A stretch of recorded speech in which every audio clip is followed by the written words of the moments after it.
importance of census. So in the last class, I told with you some of the importance of population studies. In that concept, the one of the importance of census, that is it gives the data about the characteristics of population. The one is the data. It gives the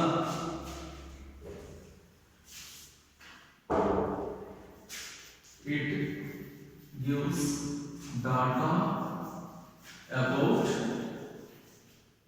characteristics of population. Characteristics of population. This is the one. Second one, it is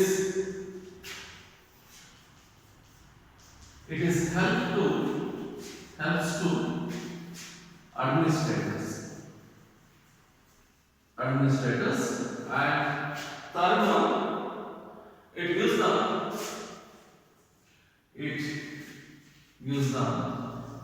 information about status of population.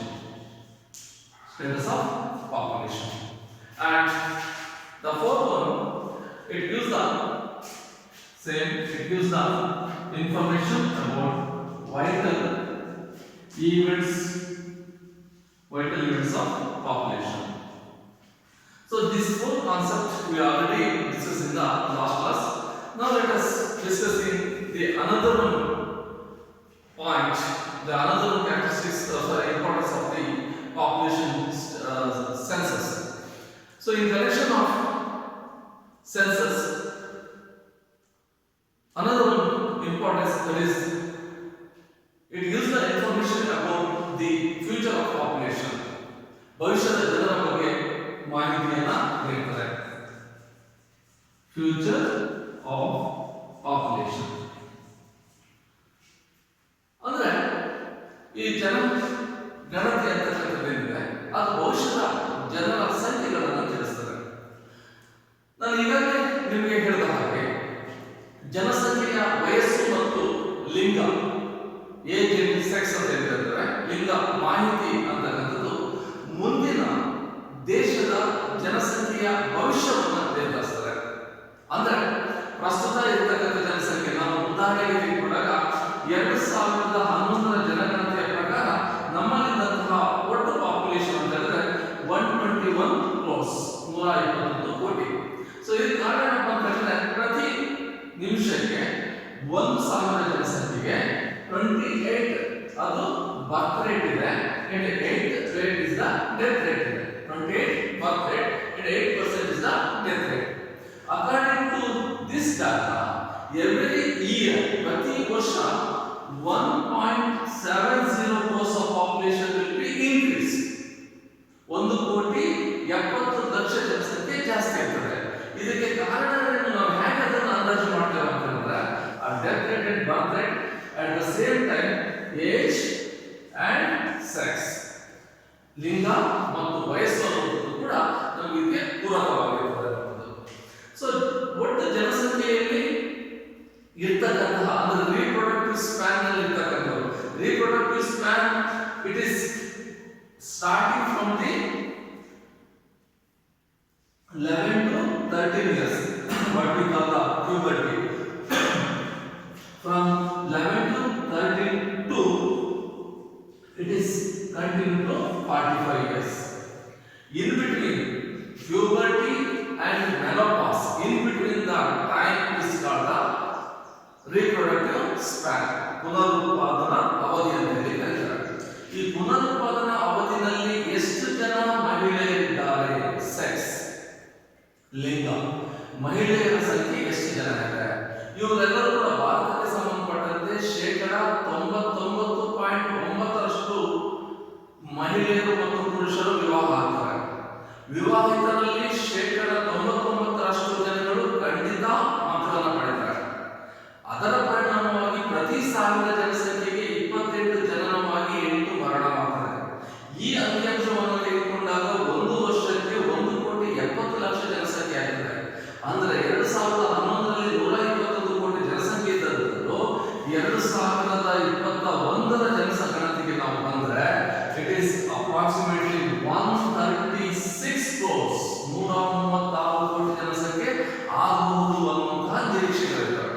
ಹಾಗಾಗಿ ಜನಸಂಖ್ಯೆಯ ಬಗ್ಗೆ ನಮಗೆ ಮಾಹಿತಿಗಳು, ಹಾಗೆಯೇ ಈ ಒಂದು ಪ್ರಮಾಣದಲ್ಲಿ ಜನಸಂಖ್ಯೆ ಜಾಸ್ತಿ ಆಗುವುದರಿಂದಾಗಿ ಅವರಿಗೆ ಎಷ್ಟು ಆಹಾರ ಬೇಕಾಗ್ತದೆ, ಪ್ರತಿ ವರ್ಷ ಎಷ್ಟು ವಸತಿಯನ್ನು ನಿರ್ಮಿಸಬೇಕಾಗ್ತದೆ, ಅಂದ್ರೆ ಮನೆಯನ್ನ ಕಟ್ಕೊಳ್ಬೇಕಾಗ್ತದೆ ಅನ್ನೋದು.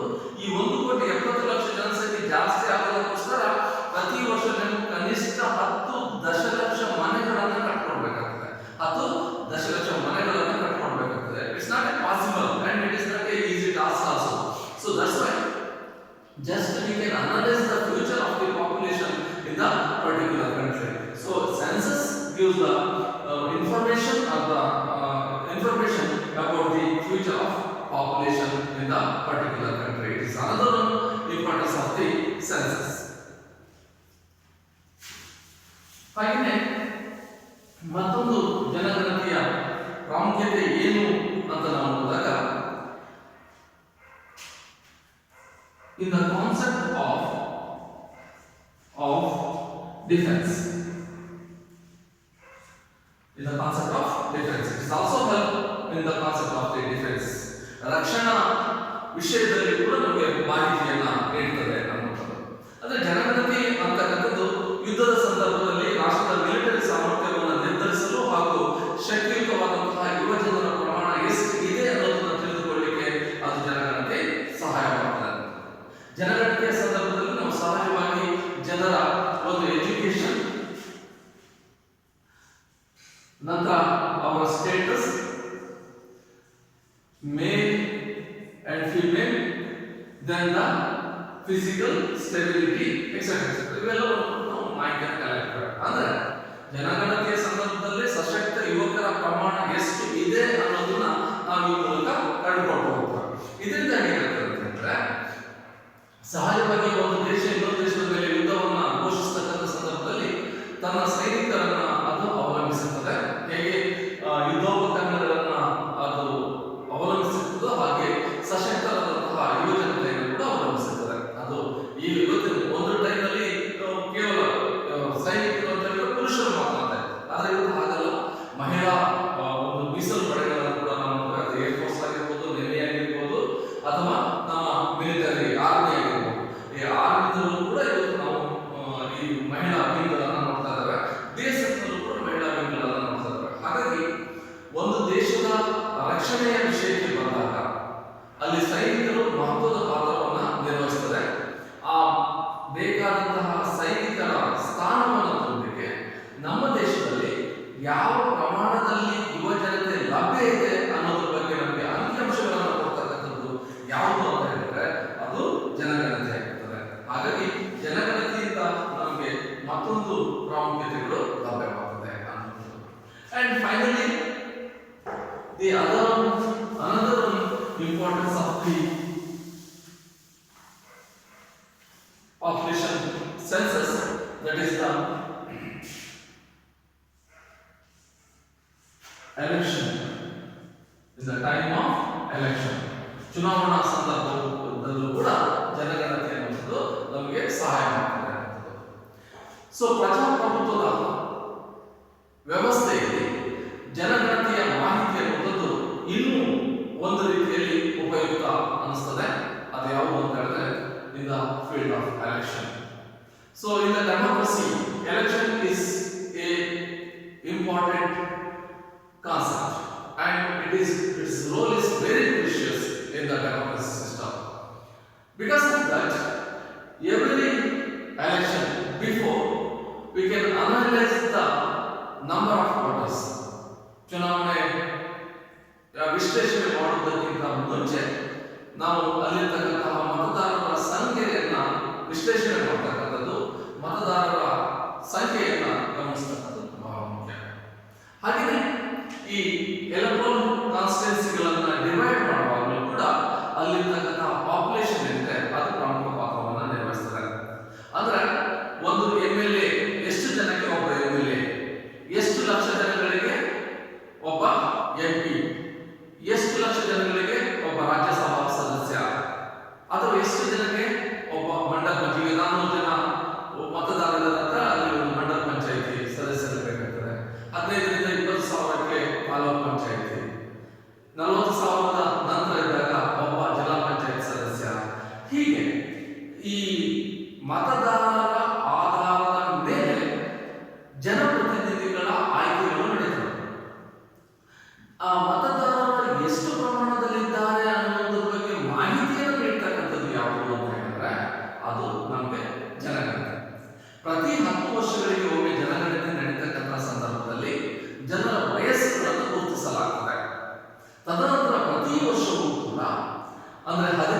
ವರ್ಷ ನಮ್ಮಲ್ಲಿ ಅಡಲ್ಟ್ ಫ್ರಾಂಚೈಸಿ ಸಿಸ್ಟಮ್ಸ್ಗಳು ಇರೋದ್ರಿಂದಾಗಿ, ವಯಸ್ಕ ಮತದಾನ ಪದ್ಧತಿ ಇರೋದ್ರಿಂದಾಗಿ ಪ್ರತಿಯೊಬ್ಬ ವ್ಯಕ್ತಿಯೂ ಕೂಡ ತನ್ನ 18 ವರ್ಷ ವಯಸ್ಸು ಮುಗಿದ ನಂತರದಲ್ಲಿ ಆತ ಮತದಾನ ಮಾಡುವುದಕ್ಕೆ ಅರ್ಹನಾಗಿರ್ತಾನೆ. ಹಾಗಾಗಿ ಪ್ರತಿ ವರ್ಷವೂ ಕೂಡ ಮತದಾರರ ನೋಂದಣಿ ಪ್ರಕ್ರಿಯೆಗಳು ನಿರಂತರವಾಗಿ ನಡೀತಾ ಇರ್ತದೆ. ಹಾಗಾಗಿ ಚುನಾವಣೆಯನ್ನು ಘೋಷಿಸತಕ್ಕಂಥ ಸಂದರ್ಭಗಳಲ್ಲಿ ಮತದಾರರ ಸಂಖ್ಯೆಗೆ ಅನುಗುಣವಾಗಿ ಆ ಕ್ಷೇತ್ರವಾರು ವಿಂಗಡಣೆಗಳನ್ನು ಮಾಡುವಂತಹದ್ದು ಸಹಾಯವಾದ ಪ್ರಕ್ರಿಯೆ. ಈ ಪ್ರಕ್ರಿಯೆಗೆ ಪೂರಕವಾದಂತಹ ಅಂಕಿಅಂಶಗಳನ್ನು ಕೊಡುವಂಥದ್ದು ಯಾವುದು ಅಂತ ಹೇಳಿದ್ರೆ ಅದು ಜನಗಣತಿ. ಹಾಗಾಗಿ ಜನಗಣತಿ ಎನ್ನುವಂಥದ್ದು ಜನಸಂಖ್ಯಾಶಾಸ್ತ್ರದಲ್ಲಿ ಅಥವಾ ಜನಸಂಖ್ಯಾಶಾಸ್ತ್ರದ ಅಧ್ಯಯನದಲ್ಲಿ ಅತ್ಯಂತ ಪ್ರಮುಖ ಪಾತ್ರವನ್ನು ನಿರ್ವಹಿಸತಕ್ಕಂಥದ್ದು. It is very precious and it is very important in the population studies because the census gives the information about our population. On the basis of their data or census, we can decide and we can take so many decisions and make so many plannings and we can instalize so many programs in the country. So because of that, definitely population census is very important in the democratic country. ಪ್ರಜಾಪ್ರಭುತ್ವ ರಾಷ್ಟ್ರಗಳಲ್ಲಿ ಅತ್ಯಂತ ಪ್ರಮುಖವಾದಂತಹ ಒಂದು ಅಂಶ ಅಂತ ಹೇಳಿದ್ರೆ ಇಲ್ಲಿ ತಪ್ಪಾಗಲಿಲ್ಲ. So ಇಷ್ಟು ಕೂಡ ಈ ಪಾಪ್ಯುಲೇಷನ್ ಸೆನ್ಸಸ್ಗೆ ಸಂಬಂಧಪಟ್ಟಂತೆ ಒಂದು ಅದರ ಪ್ರಾಮುಖ್ಯತೆ ಅಥವಾ ಇಂಪಾರ್ಟೆನ್ಸ್ ಅಂತಕ್ಕಂಥದ್ದು. ಸೊ ದೆನ್ ನಾವು ನೋಡ್ತಕ್ಕಂಥದ್ದು another concept of the census, that is the procedure of census.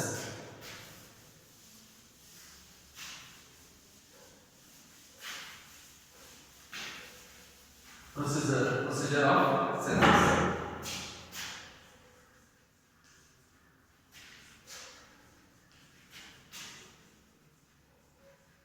Procedure of census. It is another concept of the census. ಜನಗಣತಿಯ ಮತ್ತೊಂದು ಪ್ರಮುಖವಾದಂತಹ ಅಂಶ ಅಂತ ಹೇಳಿದ್ರೆ ಅದು ಜನಗಣತಿಯ ಸಿದ್ಧತೆ, ಸೆನ್ಸಸ್ನ ಒಂದು ಪ್ರೊಸೀಜರ್ ಅಥವಾ ಅದರ ಕ್ರಮ ಪದ್ಧತಿಗಳನ್ನು ನಾವು ನೋಡ್ತೇವೆ. ಸೊ ನಿಮ್ಗೆ ಗೊತ್ತಿರುವ ಹಾಗೆ ಜನಗಣತಿ ಅಂತಕ್ಕಂಥದ್ದು ಒಂದು ಅಗಾಧ ಕ್ರಮವಾದ ಮತ್ತು ಕ್ಲಿಷ್ಟಕರವಾದಂತಹ ಕೆಲಸ. ಇದಕ್ಕಾಗಿ ಹೆಚ್ಚು ಸಿದ್ಧತೆ, ಅಪಾರ ಪ್ರಮಾಣದ ಹಣ ಮತ್ತು ಜನರು ಬೇಕಾಗ್ತಾರೆ. ಒಂದು ಸಿದ್ಧತೆಯನ್ನ ಮಾಡ್ಕೊಳ್ಬೇಕಾಗ್ತದೆ. ಅದಕ್ಕೊಂದು ಪ್ರೊಸೀಜರ್, ಒಂದು ಕ್ರಮ ಇದೆ. ಜನಗಣತಿಯನ್ನು ಯಾವ ರೀತಿ ಮಾಡಬೇಕು ಅನ್ನೋದ್ರ ಬಗ್ಗೆ ಒಂದು ಕ್ರಮ ಇದೆ. ಅದಕ್ಕೆ ಕಾರಣ ಏನಪ್ಪ ಅಂತ ಹೇಳಿದ್ರೆ ಅದರ ಒಂದು ಅಗಾಧತೆ, ಅದರ ಒಂದು ಕ್ಲಿಷ್ಟಕರವಾದಂತಹ ಒಂದು ಸಮಸ್ಯೆ ಅನ್ನೋದು. ಈಗ ಭಾರತದಂತಹ ದೇಶದಲ್ಲಿ ವಿಶಾಲವಾದ ಭೂಪ್ರದೇಶ, ನಿಮ್ಗೆ ಗೊತ್ತುಂಟು, ಕನ್ಯಾಕುಮಾರಿಯಿಂದ ಕಾಶ್ಮೀರದವರೆಗೂ ಕೂಡ, ವಿದ್ಯಾಪರ್ವತದಿಂದ ಪಶ್ಚಿಮ ಬಂಗಾಳದವರೆಗೂ ಕೂಡ ಹರಡಿ ಹೋಗಿರ್ತಕ್ಕಂಥ ಒಂದು ಭೂಪ್ರದೇಶ. ಇಲ್ಲಿ ಇಂತಹ ಭೂಪ್ರದೇಶದಲ್ಲಿ ಸಮತಟ್ಟು ಭೂಮಿಗಳು ಇದ್ದಾವೆ, ಕಣಿವೆಗಳಿದ್ದಾವೆ, ಬೆಟ್ಟಗಳಿದ್ದಾವೆ, ಪರ್ವತ ಪ್ರದೇಶಗಳಿದ್ದಾವೆ. ಇಲ್ಲೆಲ್ಲ ಕಡೆ ಕೂಡ ಜನಸಂಖ್ಯೆಗಳು ವಾಸವಾಗಿರ್ತಕ್ಕಂಥದ್ದು ನಮಗೆ ಗೊತ್ತಿರ್ತಕ್ಕಂಥದ್ದು. ಹೀಗೆ ಬೇರೆ ಬೇರೆ ಕಡೆ ವಾಸವಾಗಿರ್ತಕ್ಕಂತಹ ಜನರನ್ನ ಒಂದು ನಿರ್ದಿಷ್ಟ ಅವಧಿನಲ್ಲಿ ಎಣಿಸಿಬಿಟ್ಟು ಅವರ ಲಕ್ಷಣಗಳನ್ನ ತಿಳಿದುಕೊಳ್ತಕ್ಕಂಥದ್ದು ಅಷ್ಟು ಸುಲಭದ ಕೆಲಸ ಅಲ್ಲ. ಹಾಗಾಗಿ ಯಾರು ಸೆನ್ಸಸ್ ಅನ್ನ ಮಾಡ್ತಾರೆ ಅಂತ ಹೇಳಿದ್ರೆ ಅದು ಕೇವಲ ಗವರ್ಮೆಂಟ್ ಮಾತ್ರ. Only the government take census, otherwise nobody can. ಯಾರಿಗೂ ಕೂಡ ಅದು ಸಾಧ್ಯ ಇಲ್ಲ ಅನ್ನೋದು. ಯಾಕಂತ ಹೇಳಿದ್ರೆ ಅದೊಂದು ದುಬಾರಿಯಾದಂತಹ ಒಂದು ಕೆಲಸ. ಯಾವುದು ಜನಗಣತಿ ಅಂತಕ್ಕಂಥದ್ದು ಒಂದು ದುಬಾರಿಯಾದಂತಹ ಕೆಲಸ. ಕೇವಲ ಸರ್ಕಾರದ ಹಿಡಿತದಲ್ಲಿರ್ತಕ್ಕಂತಹ ಸರ್ಕಾರಿ ಯಂತ್ರಗಳ ಮೂಲಕ ಮಾತ್ರ ಇದನ್ನು ಮಾಡಲಿಕ್ಕೆ ಸಾಧ್ಯ. ಯಾವುದೇ ಒಂದು ಸಂಸ್ಥೆ, ಯಾವುದೇ ಒಬ್ಬ ಖಾಸಗಿ ವ್ಯಕ್ತಿ ಈ ಒಂದು ಜನಗಣತಿಯನ್ನು ಮಾಡಲಿಕ್ಕೆ ಸಾಧ್ಯ ಆಗೋದಿಲ್ಲ ಅನ್ನುವಂಥದ್ದು. ಹಾಗಾದ್ರೆ ಏನು ಪ್ರೊಸೀಜರ್ಗಳು, ಏನು ಜನಗಣತಿಯನ್ನು ಮಾಡಲಿಕ್ಕೆ ಏನೇನು ಪ್ರೊಸೀಜರ್ಗಳು ಇದ್ದಾವೆ ಅಂತ ನಾವು ನೋಡಿದಾಗ, first one is the fixation of fixation or announcement of date. Fixation of the announcement of the date. ದಿನಾಂಕವನ್ನು, ಜನಗಣತಿಯ ದಿನಾಂಕವನ್ನು ನಿರ್ಧರಿಸತಕ್ಕಂಥದ್ದು ಇದು ಬಹಳ ಮುಖ್ಯ. ಜನಗಣತಿಯ ಕಮಿಷನರ್ ಅವರು, ಅಂದ್ರೆ ರಿಜಿಸ್ಟರ್ ಜನರಲ್ ಆಫ್ ಪಾಪ್ಯುಲೇಷನ್ ಏನಿದೆ ಅದರ ಕಮಿಷನರ್ ಅವರು ಈ ಹೋಮ್ ಅಫೇರ್ಸ್ ಅವರೊಟ್ಟಿಗೆ ಸೆಂಟ್ರಲ್ ಗವರ್ಮೆಂಟಿನ ಗೃಹ ಇಲಾಖೆಯ ಒಡನೆ ಸಮಾಲೋಚನೆಯನ್ನ ಪಡೆದುಬಿಟ್ಟು ಅವರು ಜನಗಣತಿ